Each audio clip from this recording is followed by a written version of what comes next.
Hello, hello. It is 4:30 on Thursday, which means it is time for another episode of At the Maker's Table. I'm Mr. Jared Scott, the aesthetic editor of Minnesota Monthly. I'm excited to be joined today by Fair Play Projects, and they're going to jump on here in a second. Until then, we are brought to you today by iBobs, Bold Readers, Blue Light, and prescription eyewear that help you make 7 statements a week. And I got my new glasses, source code, a little lime green on them. All right, so let's see when Corrine joins us here. DC Ice is on. Hello. We are going to craft today, and I am so excited. Let's see.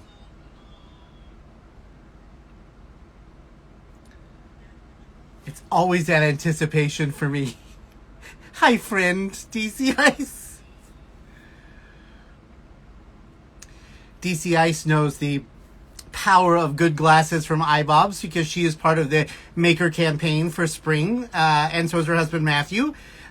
All right. Hello, Sarah Fawson. All right, let's get these people on here.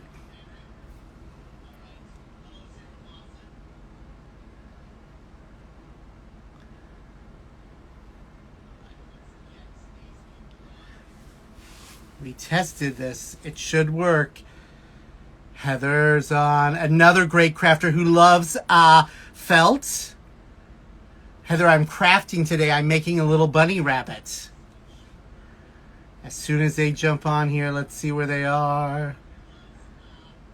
This is always that moment where I get to see everybody and kind of welcome them into my space. So I'm excited to see you pop on.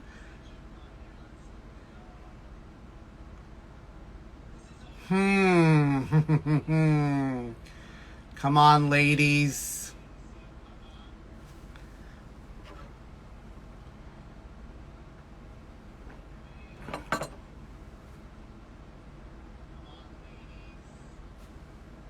Fair Play Projects. There they are. All right. And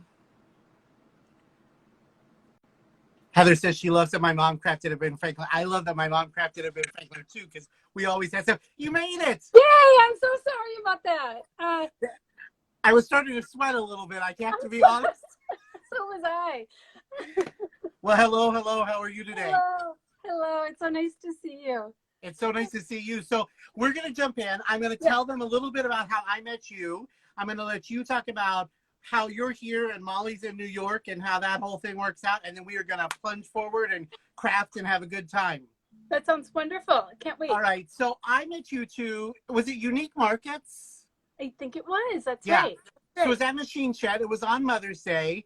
And Michael stayed in the car and I said, I'll just be a few minutes while I met you guys, and stayed there forever talking to you and playing with you. And I remember getting to the car and I said, I met these two ladies and that's why it took so long. And I just couldn't wait to do something with you. And we put you in the magazine once, and here we are ready to craft today. But you two met. Let's just start there. How you and Molly met and how Fair Play came to be. Yeah. So Molly and I met. I was living in New York, and Molly's still in New York. She's in Brooklyn. And we were both working at a store called Pearl, which is for people who know crafts, they probably know the shop in New York, but it's a yarn and fabric shop. So we were both working there. We were doing design work. We're both sewing designers there. And we're working there for a few years. And I left then when I had my second daughter and started dreaming up what could be Fair Play Projects. And about a year later, she left too, and I roped her in, and I got her to be part of the team with me. But yeah, so we've been working together for a very long time. Very nice. So great, Minnesota Monthly is dedicated to the spirit of Minnesota. So how did you end up in Minnesota, and how does that factor into what you do? Yes, I grew up here in Minneapolis, pretty close to where I live now. So I grew up in South Minneapolis by Lake Hiawatha, and then left to go to school for college in the East Coast. And I stayed on the East Coast for quite a while. And then I had 2 kids and I wanted to start a business. And it seemed a lot like the path was a lot clearer here than it was trying to manage all of that in New York. So that's what brought me back here. And I haven't really looked back, but Well, I have to share a secret. So when we came to pick up my craft kits at your house, you have the house I would expect you to have. A perfect little house on the corner, gentle slope to the yard, crafts up in the window. It made me so happy. And what made me even happier was down the road at that BP station by yeah. you, that taco truck. Have Oh, you I ever had? know. Oh man, those tacos were good. Oh, It I'm was so a good day. Craft kits and taco oh, pickup. I'm so glad. I know we have those paper rainbow paper stars up in our window, and anytime anybody comes to my house, they're like, I knew it was you. You didn't Yeah. even need to give me the address. I knew Nope. that was your house. Nope. You could have just said drive down this street and I would have found your house. Exactly. All right. So tell us exactly kind of in the founder words what Fair Play Projects is, and I'll show kind of what the kits look like, one of them. Yeah, yeah. So, we started designing it. I think, we were inspired by having our own kids and being crafters and wanting to share that with them. And then also just everything that we had learned in our experience at Pearl. And I worked at Martha Stewart magazine for a long time before I was there. And just kind of teaching kids and everybody. I mean, we design them with kids in mind with a playful sensibility, but really they're just meant to be approachable. So teaching people real craft skills, because just knowing how much satisfaction that gives to us, Yeah. and real craft skills with real nice materials. So Yeah. we always use, 100% wool felt and wood beads, and we try to keep as many natural materials as we can just to make it a real kind of authentic experience, and also that you're really learning skills. So that's a huge part of it for us. And we want to make it as unintimidating as possible, but still that you're stepping away with learning something new and actually learning a skill rather than just kind of cutting and pasting and putting Yeah. together kind of pre-designed things already. And I think what I love about it is you make one of them and then you think to yourself, well, what could I do with these same little tools or these same crafts supplies? That's the word I'm looking for. Yeah. The same supplies, and then you see them someplace and pick them up. And I had shared about growing up, we always had craft supplies at our house, either for Sunday school teaching or mom taught at Ben Franklin. So it's always fun to see kind of what you come up with, and I love all the things you can do with these wooden beads. We're doing bunnies today, and I'm sure there's a million other things you can do with them. Yeah, and that's a huge part of what we think about too as we present projects. Like, I always want to make sure that we're not telling you exactly how to do it, that this is how we did it, and if you want it to look exactly like this, you can. But I know myself, and I know the way my kids like to work. Like, we've got our own ideas, and I Yeah. want to make sure that the pieces are there so that if you've got your own ideas, you run with it and you take that, because who am I to say? I'm going to have to know exactly how to tie that knot when we get ready to craft. I'm happy to help. I'm also happy to help. All right. Do we know is Molly watching us? Molly is watching us. I know she's out there somewhere. All right. So we may call her in and just ask her a question or something while we're doing laundry. Great. So you guys are makers. Your moms. How many kids between all of you? We've got 4 kids between the 2 of us. Yeah. All I've right. got a daughter. She's got a daughter and a son. Yeah. Between the ages of, I think Ramon is now 2 and my oldest is about to turn 10 next week. Oh. So Double digits. That's strange. I know, it's kind of crazy. I'm about to turn 48 on Saturday, so those double digits just keep climbing. They just keep adding up, don't they? They do. I know. All right. So, I mean, that's kind of how it goes. I see 10 and then I'm like, oh my gosh, 18 and 20 and yeah. All right. So makers, moms, when did you know that this could be your livelihood? Because part of these talks is just about not only telling about what you do and the meaning of it, but also encouraging other makers to say, get off the pot and do what you want to do. So when did you really think like we're on to something? Well, I've been working in this world of crafts for a long time, and I kind of stumbled into it. Surprisingly, when I got my job at Martha Stewart, I started as an administrative assistant and kind of worked my way into the craft department and styling, and which was great. But it always, I think this is just common for everybody in the world, that imposter syndrome. We're like, how did I get here? And that took a while to kind of keep working and keep learning the skill, and then realized I got to a point where I was like, I have ideas that maybe aren't fitting where I'm working or fitting what I'm doing, but I'm feeling like my experience is telling me that they're good and I should follow them. And I think that was the point where I started roping Molly in and getting her on that train. It's like, I think we might know what we're doing. I think we might have good ideas that we haven't seen other places that it's worth taking the risk for. And that was also, I mean, that's a big part of me being here too, is kind of being able to have that space and that time and that availability to take those kinds of risks, which has been great. It's been really great. So I know whenever people say Martha Stewart, they always want to know if it's as magical as people think it is. I've been to the office a few times. It's a pretty special place. It's pretty special. I mean, I say I went in there with, kind of by accident, but I feel like every piece of training, I mean, it's like going to art school. You work with the most talented people, and it was pretty incredible when I was there. Yeah, I wouldn't trade that time. Now, were you with Darcy Miller around there? She was at weddings, and I not while I was there. I was working with Hannah Millman. I don't know if that name rings any bells, but she was the head of the craft department when I was there, and it was really Laura Normandin. I know other people who are still crafting and in that world. But yeah. Do you follow Darcy now? I don't, and I should. I follow. She is crafting now. You have to. So all right, I will. Yeah. So Darcy Miller was with Martha Stewart forever. Went to weddings, but she has how to throw birthday parties and craft kit. I don't know if she has kits, but big books like cookbooks of crafts almost. And but you should check her out. Everybody should check her out. I know she's got such a great playful sensibility too, with all of her little drawings and her sketching. It's great. Yeah. So it's clear that you find so much joy in what you do and so much joy in craft. How do you want people to feel when they do these projects? I mean, we've talked about just the skills that you get when you craft, but what are all those kind of warm, fuzzy feelings you want people to get?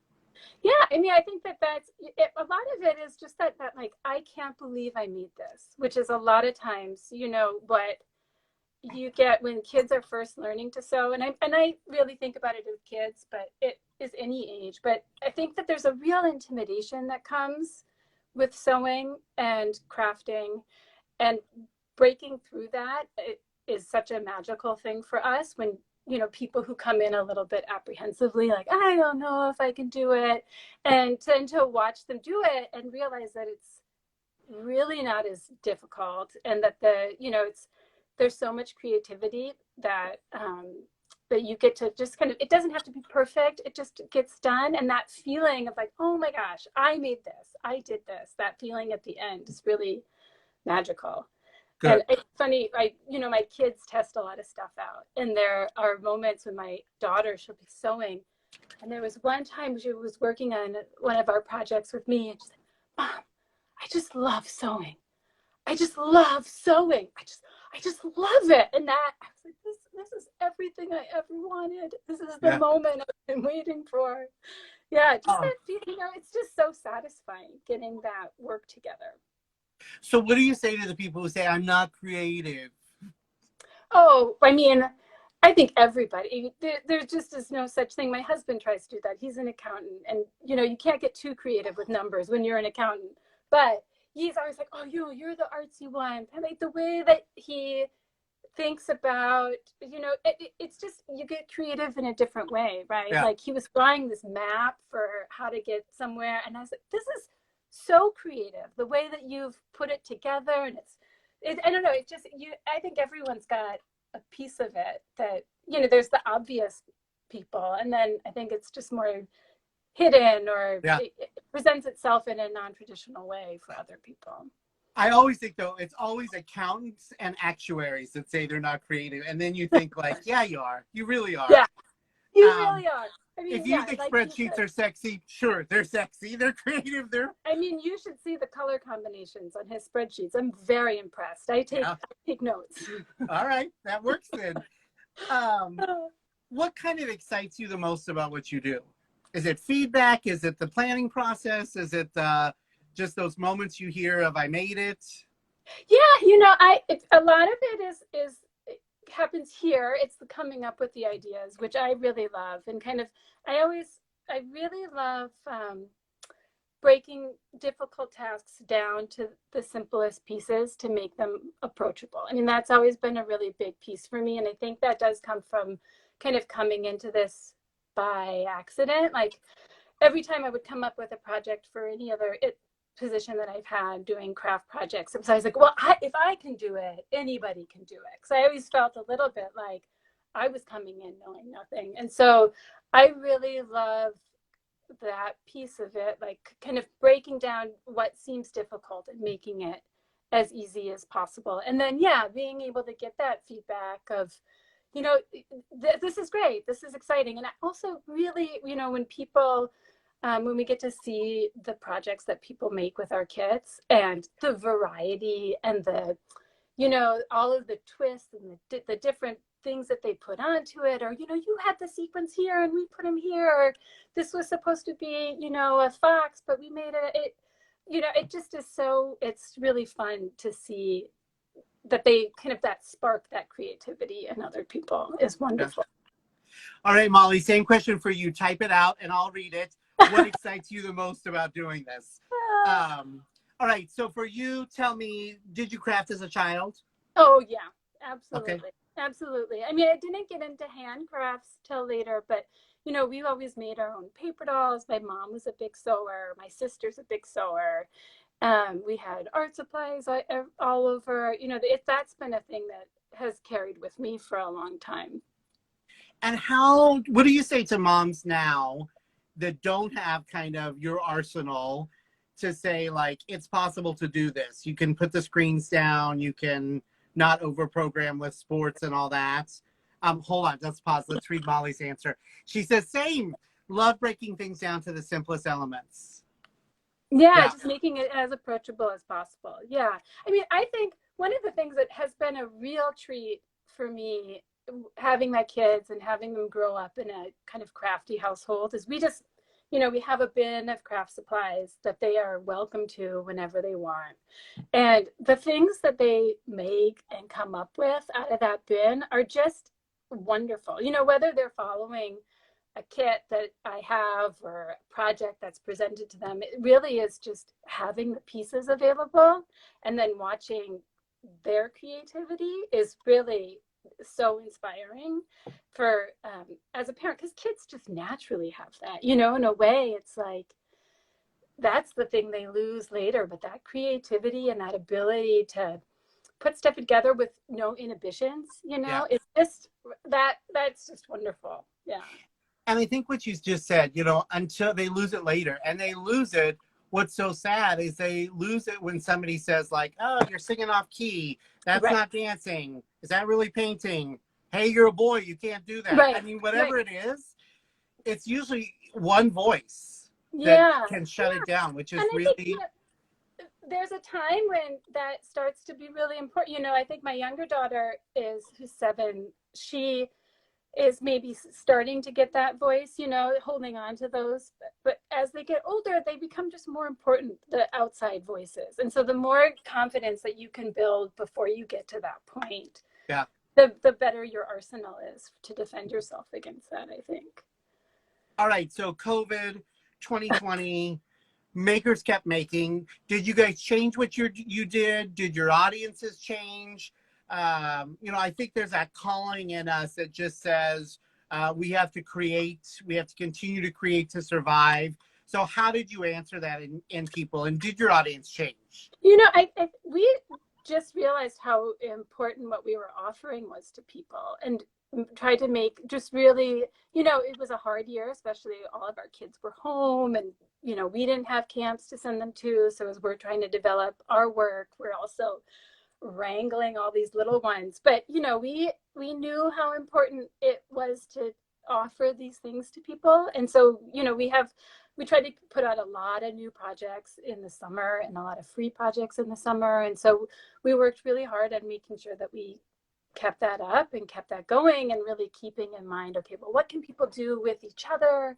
What can people do at home? Like, we came up with clip art project that we did that was about, interviewing your best friend or your friends that you could do over Zoom or over a phone call, and just trying to come up with as many ideas that we could that kept people active on their own at home, but also connected to the community in the best way we could.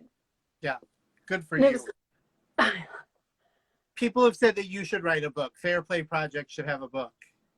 People say that. I say that. It's scrolling up. I think you should too. Great. Do you guys have like a subscription series, like a Kids of the Month or something? We don't. It's something we've talked about and played with. It's we had a lot of big ideas before this year kind of upended a lot of things, and mostly the scheduling was very hard this year. And so we have a lot of ideas and thoughts and how to make it more accessible and kind of keep the momentum and keep our excitement and keep the public's excitement about it too. Good for you. All right. So for you and Molly both, are there rules to crafting? Do you think there are any rules other than don't run with scissors and that stupid stuff like that? Don't eat paste or whatever those are. Tell my kids, which this is what I tell myself, what I tell my kids when you're making crafts, like everybody makes mistakes. Even the best crafters in the world make mistakes, and the difference is that you can choose to just keep your mistake and keep moving, or you can fix it. And I really think that, like, for me, that feels like the number one thing as I have become better at what I'm doing and feel happier about my finished projects, is that knowing, like, I'm going to make mistakes. That will happen. I'm going to sew the wrong thing to the wrong thing or pick the wrong color, and I just fix it. You just fix it. And then you get the project that you wanted in the end. And that has been really helpful, I feel like, for me. And I know that has resonated with my kids. So if there's any rules, I would say that. Other than that, no.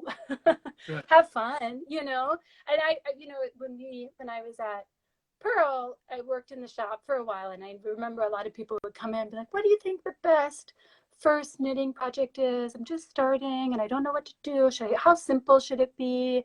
And I always felt like the best first project is the project you're most excited about. The thing that you're going to work hard on, be willing to spend time with, that you really want to finish. And I think that that's also part of it, like choosing projects that really make you excited. Two things. One, Molly says no rules, but I think there's value in learning the proper techniques. I would agree with that. And two, you sounded just like someone from Brooklyn when you're like, what's the first project? So there it is. Good. I'm glad I held on to a little bit of it at least. And she says, too, that when you know the proper techniques, you can choose and follow their techniques or not. I think it's true. I think crafting is the same thing as cooking. I mean, if you know the basics, you're going to be able to say, like, oh, I'm waiting for this Zoom to call. I'm going to take these scissors and paper and do something. Or I'm going to braid or, whatever it is. Because there's power to just feeling things. And I'm a fidgeter. So, like, I always have little things, and now I'm gonna have a little bunny rabbit on my desk and all that. So let's craft. I have the bunny kits. Okay, yeah. I did a little kind of mise en place and cut everything out ahead of time. Oh, good. I did too, so I've got mine here. So I'm ready to string if you want to talk me through stringing. All right, great. Yeah, so we've got a few beads, right? Yep. And we've got our piece of string. Okay. And I've got, I think in our pattern, we say cut it to 16 inches, but it can be roughly whatever you've got there. And then your first thing is you're going to just double it up. Yep.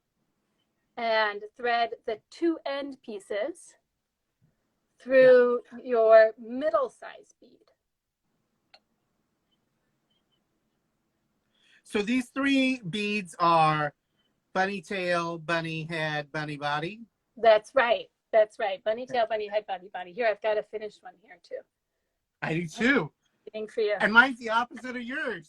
But we're not supposed to show that till the end. Wait, put that down. We have to show the magic of Instagram. All right. So here's how the magic happens. Here's how it happens. So you go through the head, you go through your neck ruff, which is what we've got that one called, the little. Which is a tricky one to get that hole big enough. Yeah, and you can kind of cut it pretty big because it all gets hidden by beads anyway. So if you need to hack at that a little bit, it's okay. I dropped my head, and you will see I have to do things like this with my tongue out. So That's, you know what? I'm used to that. That's my daughter is like that all the time. Yeah, you're used to children who have to stick their tongue out. It's good. Whatever helps you concentrate, we'll accept it. All right, so rough is on. Rough is on. Then you've got the biggest bead, which is the cute little bunny body. Okay.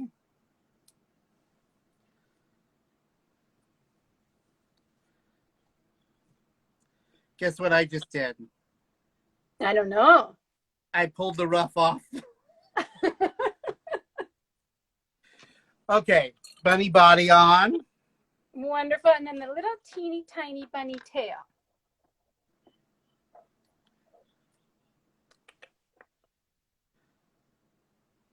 Okay. All right. And then you go back up through. The only one that you don't go back through is the bunny tail. If you go back through that, it falls right off. So.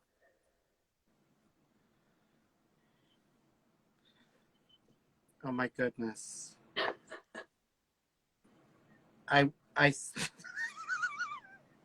You know how you can't do anything when people are watching you? I do know. I think that's the position we're at. Okay, tail up. Tail up. Do them. Then back. So I keep my, if this helps, I keep my finger through that top loop. Otherwise, I know all my pieces are going to fall right off. Yep. All right. And then you go back up through everything but that tail.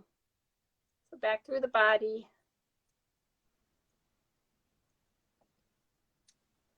Back through the ruff.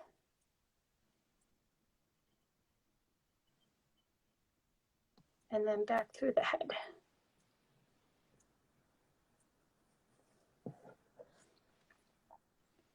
Okay. Little cutie.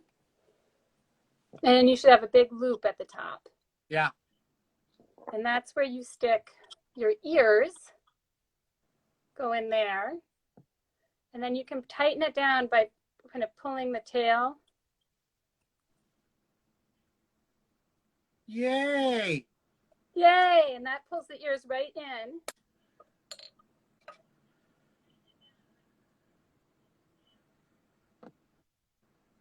Okay. And you got your little bead bunny.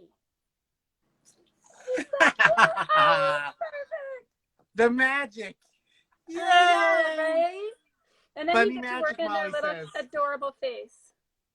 Yes, I haven't drawn the face on yet. Oh my gosh, yay! Okay, best piece of advice to someone that wants to start a business. You know, I really, it's just to go for it. I mean, you need to do your planning, you need to do your thinking, but I think at a certain point, what I feel like really worked for us was doing it, starting small, really starting manageable. I feel like our business, you know, it's changed a lot since we first envisioned it and first started. But I don't think we would have gotten to where we are now if we had just kept sitting and thinking. I'm talking to a friend now, and I feel like this is what happens when you start your own business, is you try to get all your friends to start their own business too. Yeah. And that's, I mean, a big piece of the advice that I'm giving to her is really just like, start where you can and do it, even if you need to do it small, and then you'll learn, like, what pieces do you like, what pieces don't you like, what pieces resonate with you, what resonates with the community, and you just don't really know that until you really have to do the work. And I always say too, like, when you look back, if you're not embarrassed by something, then you did it all wrong. Like, you can be embarrassed. Molly says find a great partner. I agree, just knowing the two of you. And to be flexible. Yeah. And to know sometimes you have to hit pause. Sometimes there's a pandemic, or sometimes just life happens and you just have to hit pause for a little bit. But if you pick it up and keep going, you know, it's kind of like crafting. Sometimes you get halfway through that thing and lose your knitting needles and find it years later and finish it. That's right. It's all more beautiful because of it, right? That's right. What's your favorite holiday to craft for? I think Easter. I think it is. It's just so cute. It's so dang cute. And there's just like so much excitement in the air. I don't know. I'm a spring baby. I'm a spring person. So I love it. Okay, so this is not crafting, but which holiday do you think has the best candy? Oh, okay. Easter. You answered it for me. I have to answer. Easter candy. Do you like Easter candy? I do like Easter candy, and Easter candy I feel like is the one holiday where I mean maybe it's just that I don't like the candies from other holidays that are like this, but that you can't find any other time of the year. Yeah. You can only get it at Easter. Yeah. And that is, there is, what are those malted eggs that are so delicious. You got this Jelly bellies. Molly says jelly bellies. All right. And when you were little, did you use those malted milk balls to make lipstick? Like just yeah. I know exactly what you mean. I had a sister, so yeah, just the Easter candy's the best. Easter crafts, Easter candy. Yeah. There's that whatever your religion is, that aside, there's that sense of renewal that the earth is coming alive again. Right. And we're springing forward and in bloom. And it's just a beautiful holiday and a beautiful season to craft for. I know. I think you could notice by our color palette, even just from Fair Play Projects, it's pinks, it's blues, it's greens, it's all of these like spring color flowers that we just gravitate towards. So are you always thinking what's next, or is it still play for you, or do you think like must cut felt squares? It's a little bit of both. It's a little bit of both. No, I think anytime that I get to start working on a new project, it feels like play. I mean, that part, I feel like when I can really dive in and come up with something or work out an idea that's been brewing, I mean, that is always going to feel like magic, I think. And putting together the kits can be, can feel like a slog, but it's a good slog, at least. And that's part of why we're so glad to have chosen, these like all natural materials, because spending a lot of time with really soft, lovely colored wool felt is not the worst thing that could happen to me. Molly says also you have a great Passover project on your site too. We sure do. For spring crafts. Good. We talked about sometimes crafts don't work. Do you keep everything? Do you have a million prototypes for this bunny, or do you say this is the bunny I'm keeping? I have a lot of everything.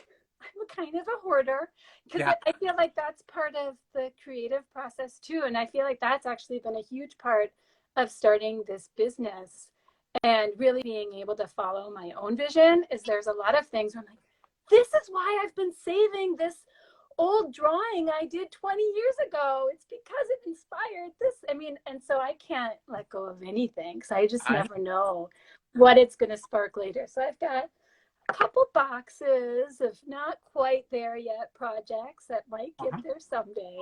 But I save it all. I love it. All right, so tell people where they can find Fair Play Projects. So we're at fairplayprojects.com. Where you can find us. You can find our full collection of stuff. And we've got everything there from, we've got all of our craft kits. We also have a pretty good library of downloadable PDF projects too, which I feel like as a parent are real lifesavers, just like real simple color cut, create projects that I'm really proud of and that I think are pretty fun to work on. So we're all there. We're also we have some kits at Canoco Kids, which is local, which we're really happy to work with them, and Lakes Makery, another local shop that we're really happy to have stuff with. So you nailed this live. So what I challenge you and Molly to do is just get on and talk to each other on live and reach out to your community and craft with them, because you just both are such beautiful spirits and beautiful everything. And I'm just so glad that we got to spend this time together today. Oh, Jared, thank you so much. That's so nice. It's so great to talk to you. I'm so glad that you reached out to us. It's great to talk to you. I wish there was a way to bring Molly into it, but I know. Hello out in Brooklyn to you. We just need a bigger screen here. That's it. All right, I'm going to wrap up, and I hope to see you soon out in public, or we'll go to Lynn Hall for tea or something. That sounds wonderful. I'd love it. All right, thank you so very much, and I'm going to close this out. You can read the digital edition of Minnesota Monthly at minnesotamonthly.com. Grillfest tickets are on sale now. I'd like to thank iBobs. May your life be every bit as interesting as your eyewear and your craft projects. Until I see you next week, be safe, make something, Follow us at Fair Play Projects, at MinmoMag, at iBobs, and at Mr. Jared Scott. Thank you so much. Go make something. Bye-bye. Bye.